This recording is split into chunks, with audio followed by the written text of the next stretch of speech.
Hola, ¿qué tal? Bienvenidos a Deportivo 14 a través de la pantalla del Canal 14. Soy Rodrigo Rojas y como cada semana, este espacio le da voz a deportistas mexicanos, hechos históricos, todo para acercarnos a nuestra disciplina favorita y vivir la magia del deporte. Los invito a que nos sigan en las redes sociales del Canal 14. Nos pueden encontrar como Canal 14 MX en las distintas plataformas. Déjenos sus mensajes y estaremos en contacto con todos ustedes. Iniciamos, esto es Deportivo 14. Hoy en Deportivo 14 recordaremos la historia de una de las estrellas deportivas más importantes de nuestro país, Fernando "El Toro" Valenzuela. Además, nos perfilamos a los Juegos Olímpicos de Tokio. Conoceremos a Carlos Sansores, taekwondoín de Quintana Roo con boleto asegurado. Y te explicamos por qué serán los juegos más sustentables de la historia. Se conecta con nosotros Estefanía Aradillas, jugadora de la Selección Nacional de Softball que hizo historia. Esto es Deportivo 14. ¡Comenzamos!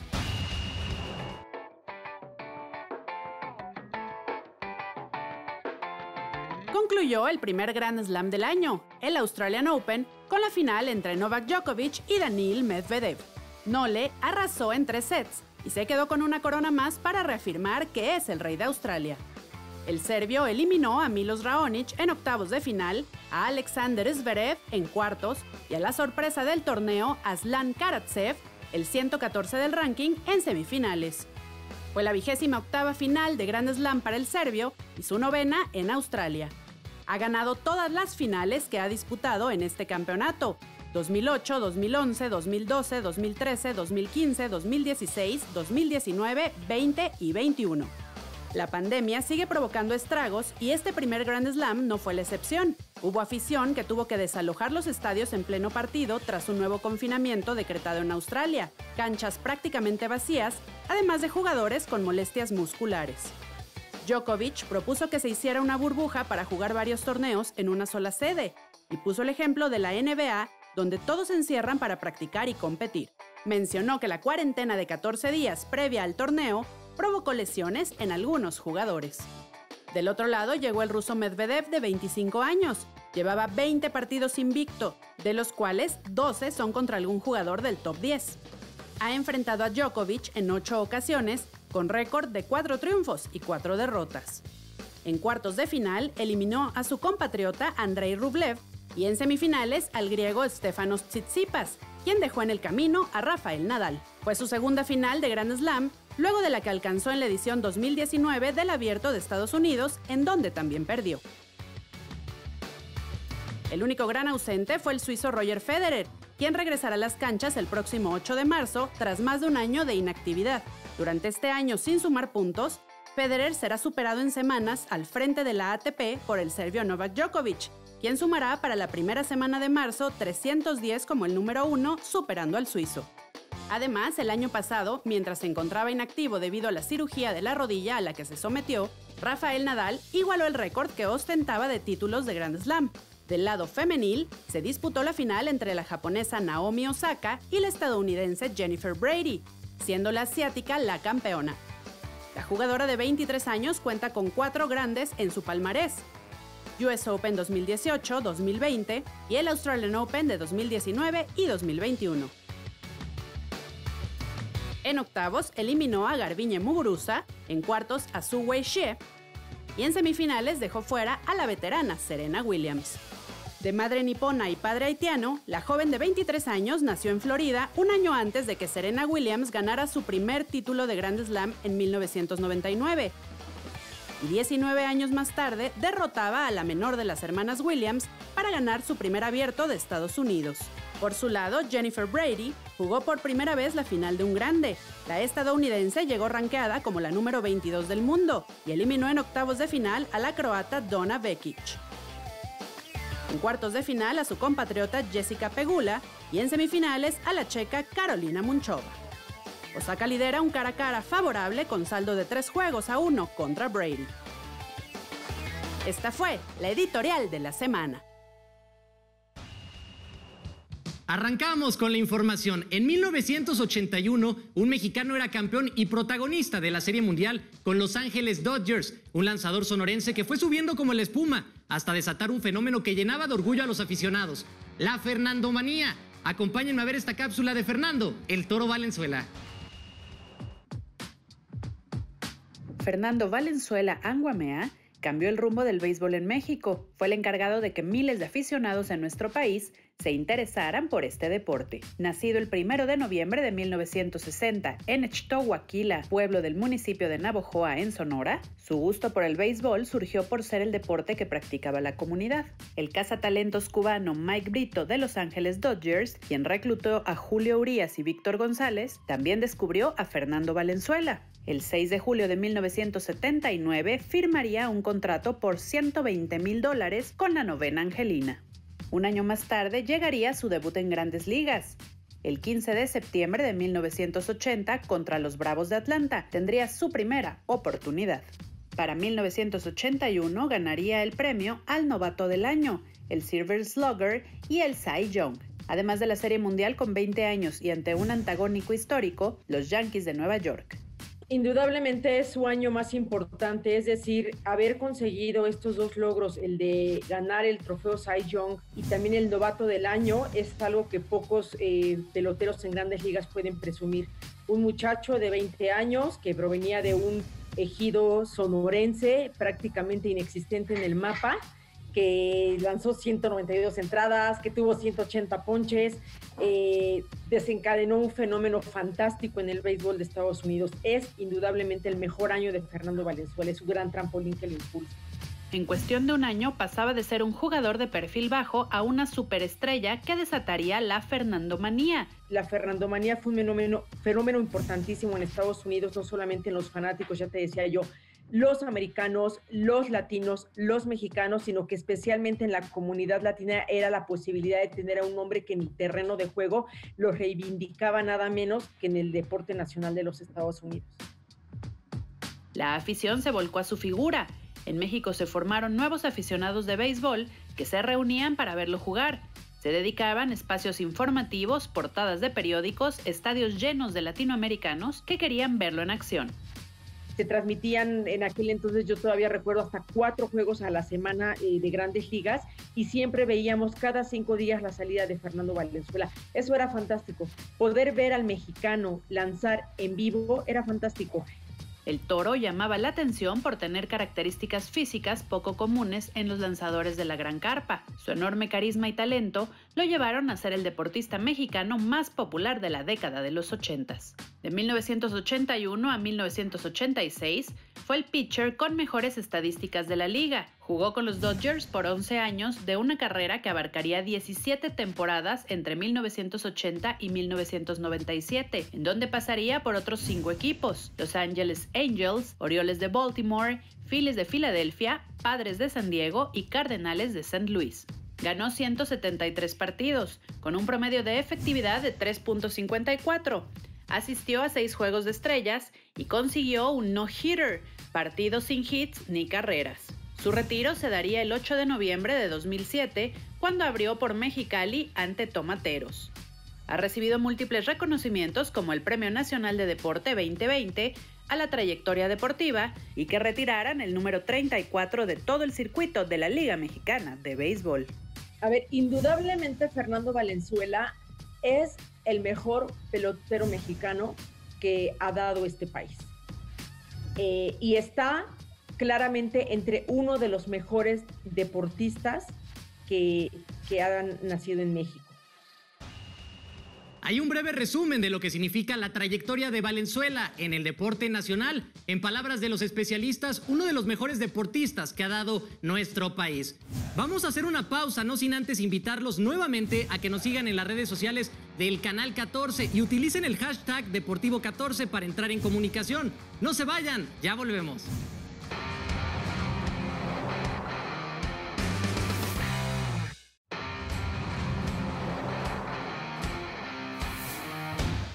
Estamos de regreso en Deportivo 14, gracias por continuar con nosotros. Es momento de platicar de Juegos Olímpicos y conocer una nueva historia de quienes buscarán poner el nombre de nuestro país en alto.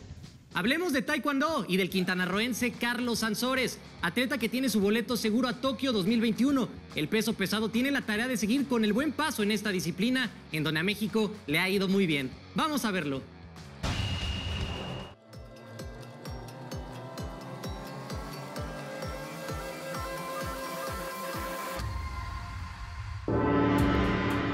taekwondoín de Quintana Roo, Carlos Sansores, logró su boleto olímpico en Costa Rica y vivirá sus primeros Juegos. Ganador del Premio Estatal del Deporte y en su momento subcampeón del mundo, se prepara para seguir alcanzando sus sueños. Yo nací en la ciudad de Cancún, primeramente. La mayor parte de mi vida viví en la ciudad de Chetumal, en donde, pues bueno, no practicaba deporte al principio, pero sí veía los Juegos Olímpicos, ¿no? Entonces me tocó ver a María Espinosa, un 2008, cuando fue a Juegos Olímpicos ella y quedó campeona. Entonces, pues eso me hizo conocer el taekwondo. La Policía Estatal Preventiva de Chetumal tenía un programa para los hijos de los policías y los entrenaban gratuitamente, ¿no? Entonces yo, por no ser hijo de policía, pues obviamente pues no podía entrenar. Sin embargo, ellos hicieron un espacio para que yo pudiera entrenar. Carlos recuerda cómo fue su incorporación a la selección mexicana y lo difícil que fue tener que dejar a la familia para viajar 1,617 kilómetros y empezar una nueva vida. En el taekwondo siempre hay exámenes de cintas donde pues tienes que, desde la blanca hasta la cinta negra. Entonces yo recuerdo haberme estancado en la cinta azul y yo llego a selección nacional todavía como cinta azul. Yo recuerdo haber entrado a la selección nacional porque me vieron pelear y dijeron, bueno, podemos decir que tiene un potencial que podemos trabajar a largo plazo. Entonces, pues fue un proceso bastante duro porque pues me voy desde los 15 años a Ciudad de México con la incertidumbre de qué iba a pasar conmigo porque no iba como un seleccionado A, sino como un invitado, ¿no? Con 1,94 de estatura y más de 80 kilogramos de peso, sabía que los mexicanos podíamos estar en lo más alto y competir contra los mejores pesos pesados del mundo. Recuerdo que había unos cubanos que no se les podía ganar, que porque eran el otro, tenían resultados y no sé qué. Entonces yo dije, bueno, yo también tengo 2 brazos, tengo 2 piernas. O sea, yo también tengo la mentalidad de poder ganar. ¿Por qué me tengo que hacer menos ante un medallista olímpico, ante un medallista mundial? Entonces nunca dejé que eso me afectara. Entonces yo voy a una competencia en Nuevo León donde me doy contra el cubano que es medallista olímpico y le gano. Yo dije, pues estoy en mi país y no me puede ganar ahorita. Me fui con todo y pues me tocó ganar. Y desde eso dije, bueno, si yo le pude haber ganado a un medallista olímpico, puedo hacer muchísimas cosas más. Claro, siempre enfocado y entrenando fuerte. Carlos sabe a dónde se dirige sin perder de vista de dónde viene.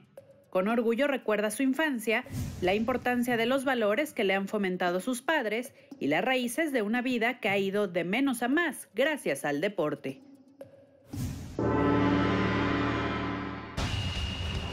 Hay una historia más rumbo a Tokio. México nunca ha regresado sin preseas en taekwondo desde que es deporte olímpico. Ojalá que Carlos pueda seguir con la buena racha.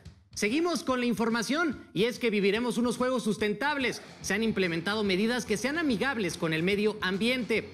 Beijing y Río de Janeiro sufrieron de contaminación, siendo las sedes con peor calidad de aire. Veamos el trabajo realizado por mi compañera Verónica Sosa.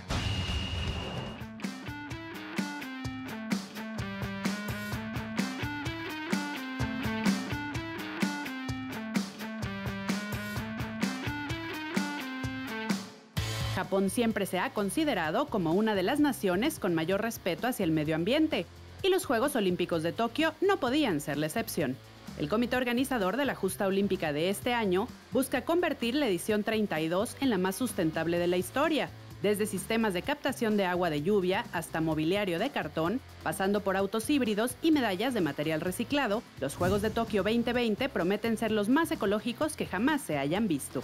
El 100% de la electricidad que se utiliza en los complejos deportivos, villas de los deportistas y centros de prensa será generada por medio de una red eléctrica renovable, es decir, con celdas solares, biomasa o plantas hidroeléctricas. De igual forma, las sedes olímpicas contarán con sistemas de recolección de agua de lluvia y reciclada, y 10 de estos complejos serán desmantelados tras los Juegos para la reutilización de material de construcción. El 30% de la antorcha olímpica está hecha de aluminio reciclado y los uniformes para el relevo estarán producidos parcialmente por botellas de plástico reciclado. Además, el comité organizador de los Juegos realizó una campaña por medio de la cual se recolectaron 24.5 toneladas de botellas de plástico doméstico y marítimo para elaborar los podios de premiación. Una de las principales características de estos Juegos Olímpicos sustentables serán las medallas, ya que mediante una campaña de 2 años se reunieron aparatos electrónicos y teléfonos celulares para utilizar sus componentes en la elaboración de las preseas. Más de 32 kilos de oro, 3.500 de plata y 2.200 de bronce fueron sumados para elaborar las 5.000 medallas de premiación, iniciativa que continuará en el territorio japonés para elaborar las preseas de las competencias locales. La Villa Olímpica no se podía quedar atrás, y por ello la plaza de la zona internacional está hecha con madera reciclada, donada por 63 municipios, más de 40.000 piezas de madera que serán reutilizadas después de los Juegos. Las 18.000 camas y mobiliario para los deportistas estarán fabricadas en cartón reciclable, así como los colchones, mientras que los deportistas podrán llevar a casa la ropa de cama como souvenir. Se planea, en el caso de haber espectadores, que el 65% de la basura y residuos sean reutilizados o reciclados, mientras que se busca reducir las emisiones de CO2 al prometer que el 100% de los vehículos serán híbridos o utilizarán celdas de combustible. Finalmente, las sedes ya existentes como el Estadio Olímpico cambiaron sus instalaciones para optimizar los sistemas de calor solar, así como sistemas de refrigeración y calefacción geotérmicos. Así es como Tokio se prepara para albergar unos Juegos que, además de lo deportivo, pasen a la historia como los más verdes. Así los Juegos sustentables. Alrededor de 37 millones de habitantes tiene Tokio, la ciudad más poblada del mundo. Gran idea implementar estas medidas. Vamos a hacer una última pausa, pero no se despegue, porque regresamos con una entrevista con Estefanía Aradillas, jugadora del equipo histórico de softball. Ya volvemos.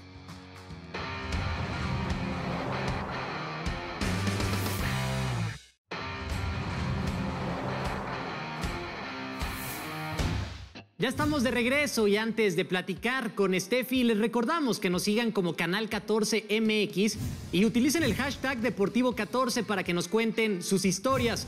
Es momento de presentarles a nuestra invitada del día. Ella es Estefanía Aradillas, quien forma parte del primer equipo de softball femenil que consigue su boleto a unos Juegos Olímpicos para México. Steffi, ¿cómo estás? Gracias por tu tiempo. Muy bien, muchas gracias por invitarme. Muchas gracias por tenerme aquí. ¿Cómo te ha tratado la pandemia? Estás ahorita en Estados Unidos todavía con las prácticas, pero ¿qué tanto se han visto mermados estos ejercicios y cómo va la preparación para los próximos Juegos Olímpicos? La verdad me ha tratado pues bastante bien en lo que cabe, pues entrenando, preparándome. Sabemos que ha sido un tiempo difícil no solo para México sino para el mundo entero, pero afortunadamente tenemos el respaldo de la Federación Mexicana de Softball, de CONADE, del Comité Olímpico. Tenemos un equipo multidisciplinario que está al pendiente de nosotros, entonces realmente hemos aprovechado este tiempo al máximo para llegar lo mejor preparadas. Oye, Steffi, ¿cómo nace ese amor por este deporte? Me imagino que como muchas iniciaste en el béisbol y después te pasaste al softball, pero cuéntame un poquito ese proceso y esos inicios. Pues yo inicié en el béisbol cuando tenía 4 años y me empezó a gustar, empecé a ver que tenía cualidades y me empecé a destacar un poco, y fue cuando me empecé a involucrar un poquito más. A la edad de 9 años me cambié al softball por algunos sucesos ahí en el béis, pero cambió al softball ya con mujeres, entonces pues nada, me atrapó este deporte y creo que ha sido la mejor decisión que he tomado en mi vida.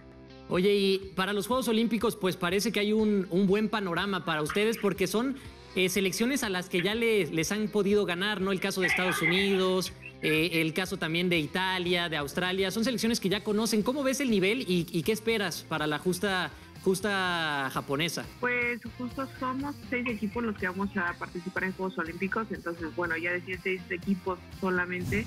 Sabemos que va a ser una competencia muy dura, sabemos que todos los equipos son de gran nivel, son muy aguerridos, pero realmente le hemos ganado a todos excepto a Japón, que esperamos hacerlo en su casa.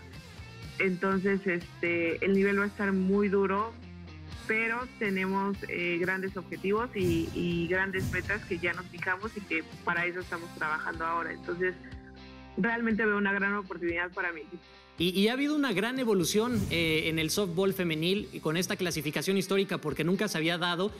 Hace algunos años, pues, no le iba tan bien a las selecciones y ahora hay un trabajo muy importante, inclusive reclutando jugadoras mexicanas, como es tu caso, que juegan en Estados Unidos o en otros lados. ¿Qué tan importante es este trabajo de scouting, de reclutamiento para poder hacer un equipo colectivo mucho más sólido? Muy importante, creo que bueno, el tener una selección sólida, una selección que se lleve bien, que juguemos bien juntas es algo esencial para el éxito del equipo. Ya tengo 10 años en la selección mexicana, entonces poco a poco he visto cómo vamos creciendo, vamos mejorando y cada vez los equipos nos van respetando más. Al principio, si bien no ganábamos muchos partidos, poco a poco fuimos aprendiendo y fuimos mejorando y ahora, pues bueno, qué más demostración de eso, que estamos en Juegos Olímpicos y que vamos a pelear por ese podio. Sí, y hablar un poquito de esta preparación, ustedes que son de diferentes ciudades de la República Mexicana, o tu caso, o de otras jugadoras que están en Estados Unidos, ¿qué tan difícil es que todas estén en la misma línea, en la misma sintonía a la hora de los entrenamientos ya como selección mexicana? ¿Cómo están llevando ese proceso? Lo que pasa es que, bueno, es un deporte en conjunto, pero si bien tiene muchas cosas en individual, entonces realmente para que funcione el equipo como tal, necesitamos cada una hacer lo que nos corresponde y al final juntarlo como un rompecabezas. Entonces, hemos sido muy buenas en eso, nos tenemos toda la confianza. Sabemos que ahí estamos la una para la otra y que estamos haciendo el trabajo que nos corresponde. Entonces, realmente ha sido, no ha sido difícil y nunca lo ha sido. Así han sido los últimos 10 años que he estado en la selección. Se ponen estas piezas del rompecabezas juntas al final y realmente ha funcionado muy bien. Creo que el grupo que somos ahorita estamos muy unidas y muy fuertes. Ya para cerrar la última, Steffi, ¿te imaginabas que podían ganar el Premio Nacional del Deporte y en tu caso también el Premio Estatal del Deporte? Fue un 2020 que cerró pues muy laureado para ustedes. Sí, un 2020 que a pesar de la situación que vive todo el mundo, nunca pensé que fuera un año lleno de recompensas y lleno de esos frutos que hemos venido trabajando todos estos años. Realmente sabíamos que hicimos historia, pero sabemos que hay muchísimos atletas mexicanos también que han hecho grandes cosas. Entonces, no me hubiera extrañado que alguien más se lo ganara porque hay atletas increíbles en nuestro país. Pero bueno, una vez que se dio la noticia, pues nos inyectó de motivación y de energía para seguir trabajando. Steffi, pues se nos ha agotado el tiempo, pero te deseo todo el éxito del mundo, te mando un abrazo a la distancia y ojalá puedan traer esa presea anhelada y que sigan con esta buena racha porque han sorprendido a todo el país con esta clasificación. Muchas gracias por tu tiempo.